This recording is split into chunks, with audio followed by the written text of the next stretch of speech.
Hello beautiful people and welcome to MYSHA. It's Melissa. It's the second week of April and we are still in Aries season, which means we are all still fired up in this year of the fire horse, and we're all getting that extra boost of energy that Aries is providing us. The fire sign, the cardinal fire sign of Aries, the ram, the huge ignition point for us on our soul path journeys. Are you feeling it as much as I am?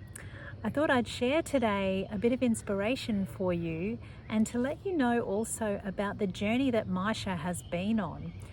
MYSHA was founded in 2002. Yep, all those years ago. It started off as an acronym: meditation, yoga, self-healing arts. That's how MYSHA was born. And it grew over the years to this beautiful practice that I still call MYSHA today.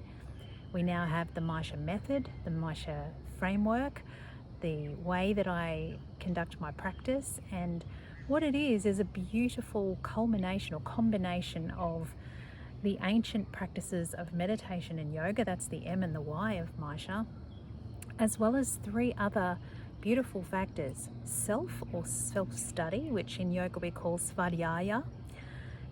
The H is for health and healing, and the A is for, of course, arts. Now, many of you know me as a creative arts therapist. I've been a registered creative arts therapist here in Australia for many years, and I've worked with people professionally and therapeutically during that time. And over the last year, the year of the wood snake, the transformational year that 2025 was for most of us, and this is where my story gets a little bit interesting for you and hopefully inspires you as much as it has me. We had last year in March a quite significant weather event in March called Cyclone Alfred. Now, we don't get cyclones here where I live, and to have one all of a sudden was a really big shock.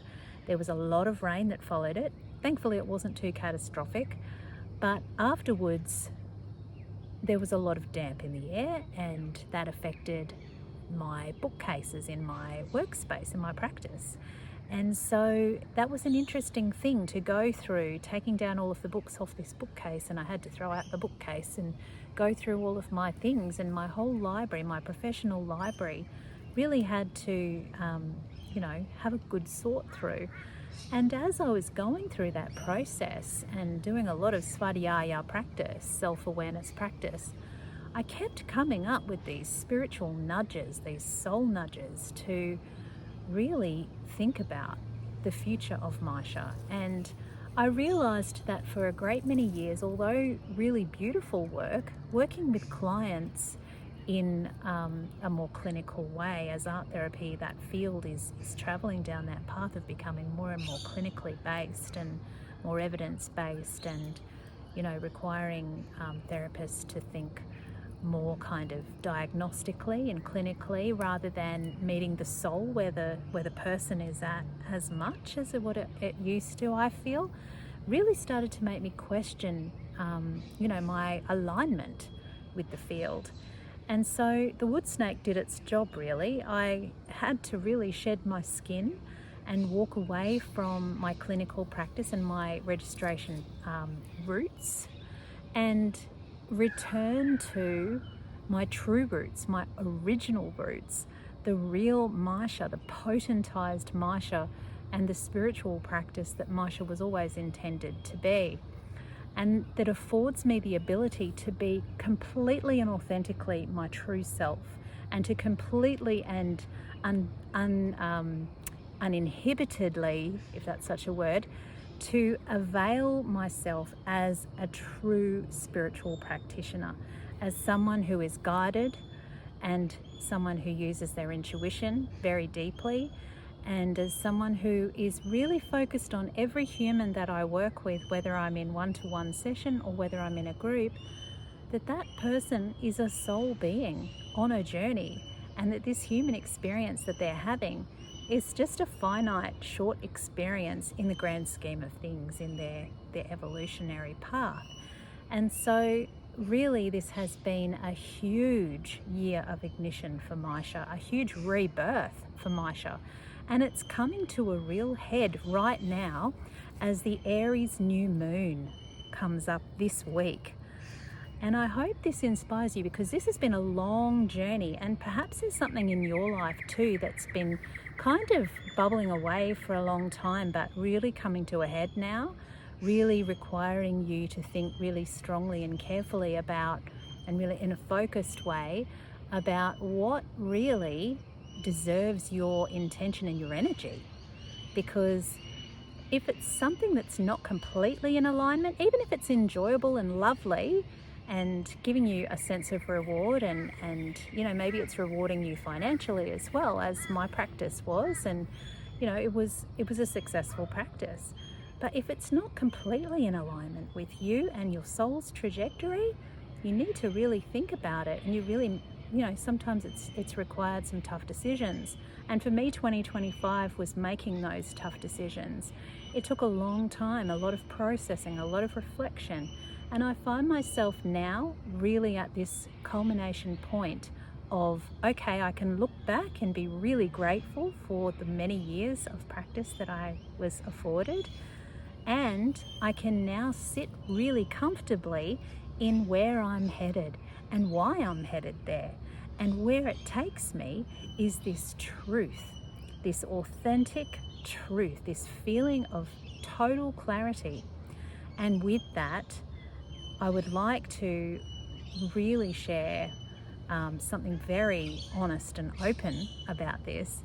And that is that MYSHA has been coming through me vocally, not just in the songs that I've been writing for the last umpteen years, not just in my poetry, not just in the writings, the journaling practice that I do, or the drawings that I'm making, or the art that I'm creating.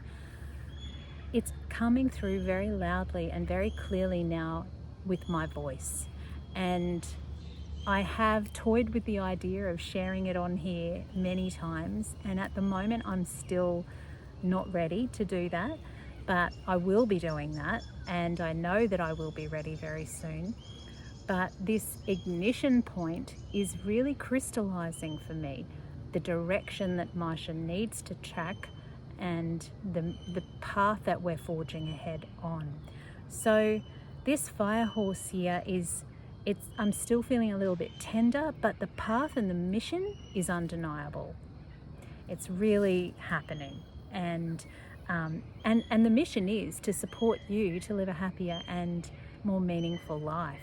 And rather than doing it clinically and in a field of arts therapy that's becoming more and more clinically based, and kind of the default position is to pathologize people and to have a diagnosis, rather than do that, which isn't really in alignment with who I am, I'm far more interested now in, and I have always been, but this has made it really clear for me, in meeting the soul, in meeting who you are as a soul being, what your needs are, what your vision is, what your own goals are as a soul.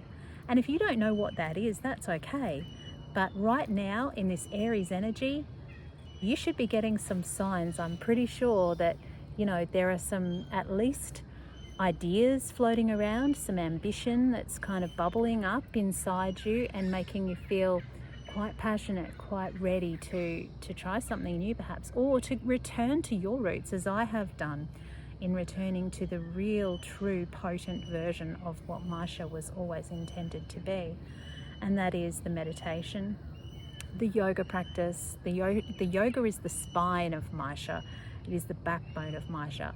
The healing and the arts. And I really feel, that this channeling is going to refine it even more.